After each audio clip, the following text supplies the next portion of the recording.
Hello Internet, Lanks here with another replay for you. Today we've got Mackoz versus TheDaoist. This is just a ladder replay from a couple of diamond level players, so this is some fairly high level play. You know, these guys aren't masters or professionals, but they're pretty good.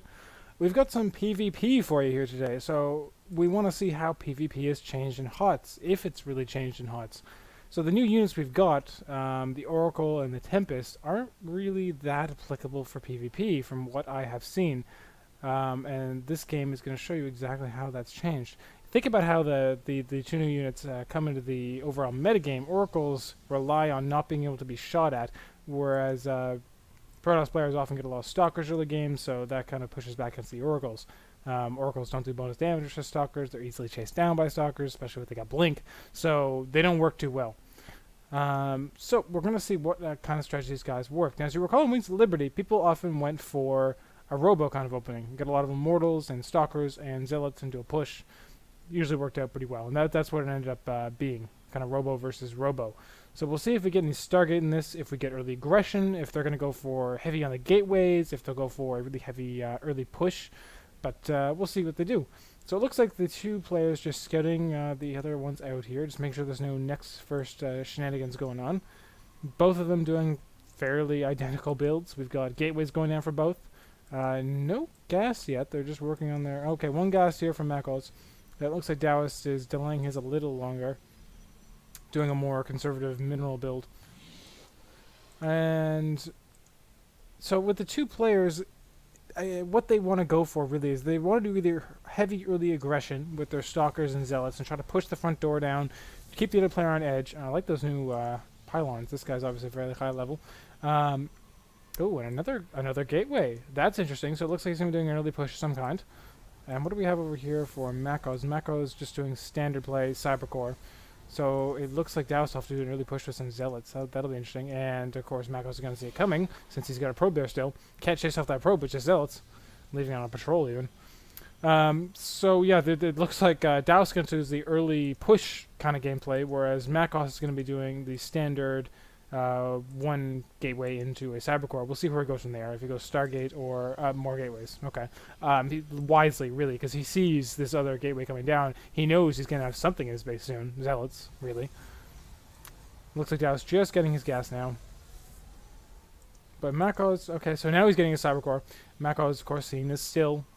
Being able to have that scout in there tells you a lot. I mean, you can really read your opponent and see exactly what they're going on for. And if you know what they're getting, you just get the counter, and you can win really easily. Looks like just the gateway and the cyber for Mackoz. If he's expecting pressure, he really should be getting that Mothership Core early, because that shuts down any kind of early pressure. With the Time Warp and, of course, the Nexus Overcharge, then there's really no way to shut that down. The Nexus with a range of 20, you can cover your whole base, really. But Daoist here just getting lots of Zealots. Interesting strategy here. Interesting strategy. I haven't actually seen anybody on the ladder in my games going just pure Zealot.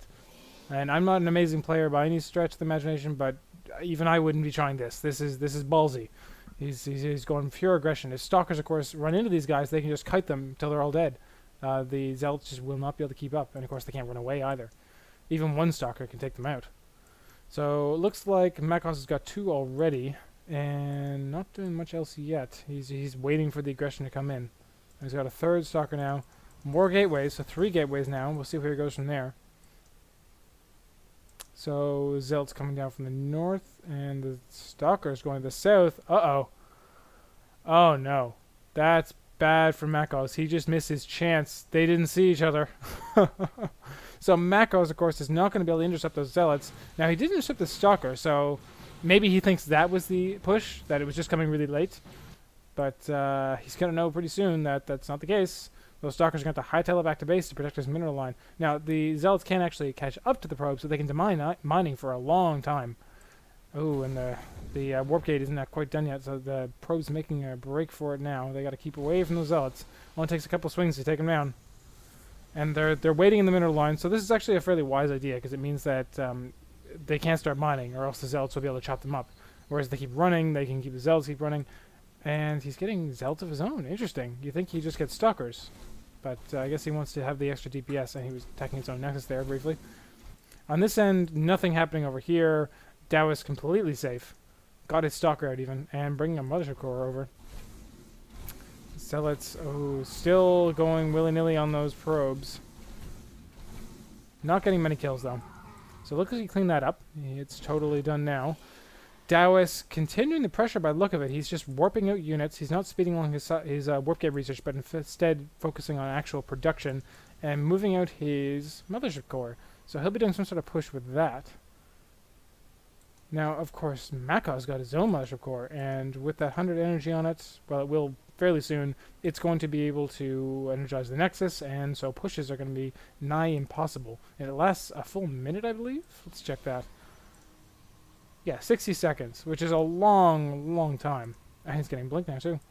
So it's going to be very hard to push Mackoz. But he is supply blocked, so he can't actually reinforce his army right now. And he has no proxy pylon, so this push is going to be really short-lived. Running away. Definitely the wise choice here. But those Zealots are going to be left behind.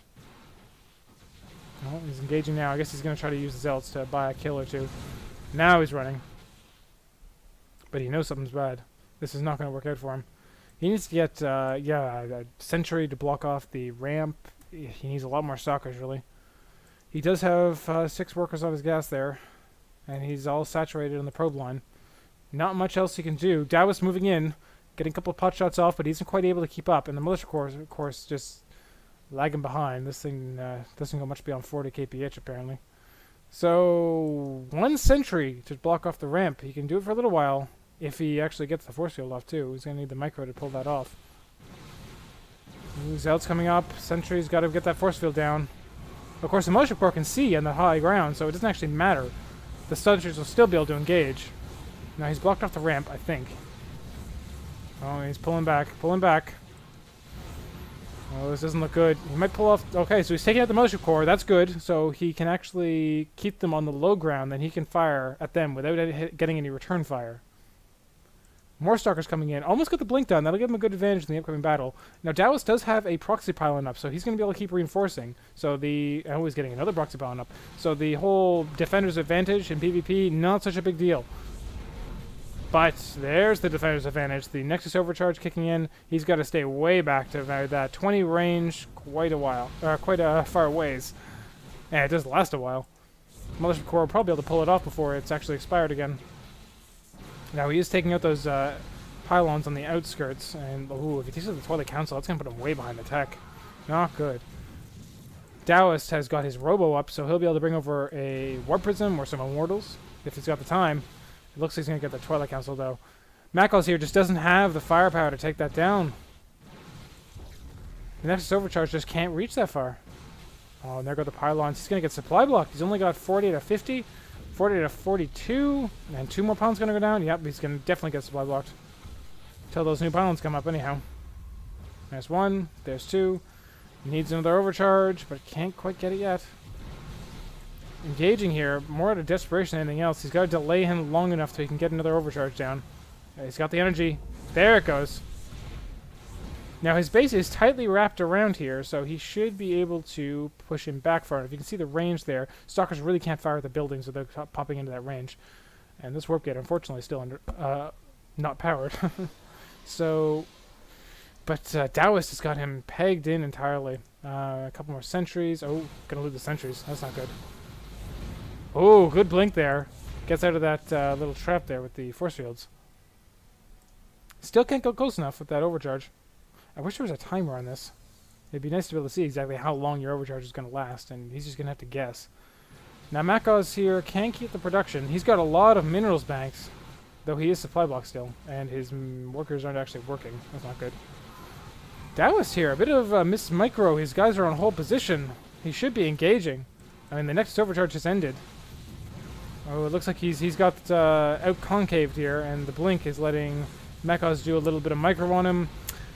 Oh, there go his forces. That's toast. Mackoz warping in more, and looks like Daoist is abandoning this attack. He's not continuing it. He's in fact getting his own expansion. Probably a wise idea. He's got attack advantage with those Immortals. Getting a Robo base. He's going to Colossus out pretty soon. And it looks like Mackoz is going to go for his own expansion. So likely we'll see a bit of a lull here while the two players lick their wounds and try to expand, get their production going up. Good thing Mackoz kept his militia core alive. That really was a clincher for him. If he didn't have that, he probably would have just lost the game right there. Daoist got an observer too, I suppose, in case of any DT shenanigans. Maybe he suspected with that Twilight Council that DTs maybe were producing in the background. Now he's got to be careful to keep his militia ship core alive, because he'll need that Nexus overcharge if Mackoz tries to do some sort of push, and it looks like he's doing that, though he's letting his forces get split up here. Not so good. Now, as soon as he gets up there, he's going to get hit in the face with a couple of immortal shells. And it only takes a couple of shells to take out those stalkers. 4 hits apiece.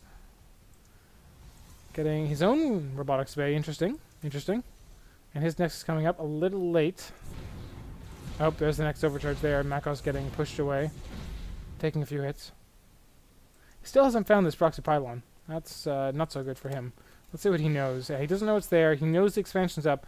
He hasn't actually scattered him very much at all. From Daoist's point of view, he's seen the base, but he doesn't actually know that Mackoz is expanded, so he doesn't actually know what he's doing. Maybe he thinks he's just producing units. He needs to take that observer of his and send it over to his base and see what's going on, because if he knew that Mackoz was simply macroing, he could probably just push with his immortal right now and win, and that'd be the end of it. Oh, he's got a Colossus now. He might be able to win this still. He's not getting the extended thermal lance, so the range is not going to work in his favor, but nonetheless they got 7 range? 6, so only 6. So these stalkers actually can equal them in range. So it looks like he's going to head back wisely, I'd say. I wouldn't try to be engaged in that. Immortals and a Colossi together is a bit of a nasty combination. Mackoz does have his expansion fully saturated now. His main effectively fully saturated, really. Those minerals are going to run out very soon. He does need to get to the rest of his gas, though. Gas is very important in PvP. Now, he is building his own immortals, so it remains to be seen if he's going to get his robotics bay, or if he'll just go straight into lots of immortals. Because heavy on the immortals is a valid strategy. As long as the other Protosses are relying on ground units and not just zealots, then immortals are very powerful. I mean, even 20 damage against zealots, that's a pretty beefy hit. But 50 against Colossi and Stalkers, they're toast. Particularly since the Stalker's full damage of 22 gets knocked down to 10, or 15, sorry. I'm thinking fully upgraded. 15 down to 10, that's a 50% loss. Well, actually, it's a third loss, but yeah, math was done my song suit. Anyhow, it's a big difference. So the Immortal moving out here, he's got a nice escort of Zealots. The Stalkers really are just an ancillary force at this point. A few more of them here. He really should be working on more Zealots, because as long as the Immortals and the Colossi are alive in the background, they're going to have a big advantage, and he's going to have that extended thermal lance done very soon. That's going to give him a huge edge. He'll be able to pick off Mackoz's forces from afar. Of course, Mackoz has Blink, so Mackoz can be able to blink on top of the Colossi in the middle of the battle. So if that opportunity presents itself, he'll be able to take it down very quickly. Mackoz getting his own robotics bay, almost done. So it looks like he'll be going for Colossi too. So we've got a Robo versus Robo kind of battle going on here. Mackoz has a lot of money banked, actually, come to think of it. He's got 400 minnows. He really should be expanding. If he's not going to just max out his army, okay, I guess he's going to max out his army. I was going to say he should be expanding, but it looks like he's going for the army. So he's going for Colossi. Not a bad idea. Now, he doesn't actually know what his opponent has. He doesn't know that he's got a Robo Bay. This is a bit of a blind counter, although he is going in with a Warp Prism. So that's an interesting twist, but at the same time, oh, that Warp Prism's got 2 Immortals. He could really use those 2 Immortals in his army right now. He's got just Stalkers and Zealots versus all of this, and those 2 Colossi. That's going to be rough. Now, he's almost got his first Colossi out. There it is. But it's just at the default 6 range. So, not going to work too well. It's going to be easy to pick off with the Immortals. So, here we go. Bit of a pitched battle. Mackoz should be using the Force Fields or the Guardian Shield. Something. He's trying to use the Blink Micro to get back. Oh, but Daoist looks like he just overextended himself. He was chasing after that Colossi and walked right into a concave of Stalkers. Oh, and it looks like Daoist may not be able to take this. The Nexus Overcharge poking away at them as well. Looks like that's the end of all the Colossi. He should be running away with this one. Take out a few Stalkers, I suppose, before he loses it. And this one just dancing. Look at him go. Back and forth, back and forth. Quite the shuffle he's got there. Daoist running away. So this Warp Prism apparently didn't do too well. Managed to damage the Robox Bay, but didn't kill it, so no real damage done. And he lost an Immortal and almost lost another one.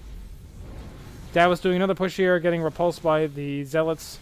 His Stalker, or his Colossi, excuse me, is doing decent damage. long as he can micro it well enough, that should work out pretty well. Bringing in more stalkers. He seems to have forgotten about his proxy because he's walking them all the way from his base. We'll see if he clues into that soon enough. Needs to drop off that immortal and get to work on that Colossi before it regenerates fully. Still not using his time warp. If he placed one down, that Colossi would not be able to run away. So that would probably be the most effective thing to do. Oh, there we go. Gonna do a drop. There, nice. So he's going in for the kill with the immortal. Getting a few good hits off of it. Chasing down that Colossi. If he gets it down, that's pretty much GG right there. There's no army to follow this up. Daoist is way behind in supply. Chasing him down, but it looks like Mackoz is going to get away. Oh, he's got to pull back the Colossi, which he does. Daoist Colossi is exposed. He's got to run away. Oh, another Colossi hit. Nails it. And Daoist calls the GG. Looks like that is good game. So I hope you enjoyed that, guys. So that's a new PvP. So that's how the new metagame is in Heart of the Swarm. It looks like air isn't that popular anymore. If you think about it, it makes sense because oracles are easily countered by stalkers. Phoenixes are easily countered by stalkers as well. And if you get void rays, those are easily countered by Phoenix. And Phoenix, of course, also counter oracles. So if you go air, it's a bit of a gamble. Unless your opponent also goes the same thing or goes for the wrong counter specifically, not basically anything but stalkers, it's just not going to work out too well. So, anyhow, it looks like things are stuck to Robo, so it's a bit of Wings of Liberty style. Hope you guys have enjoyed that. I'll be bringing you some more pro games in the near future. I'm going to see if I can get that other Life versus Flash game for you. I'll see you guys next time.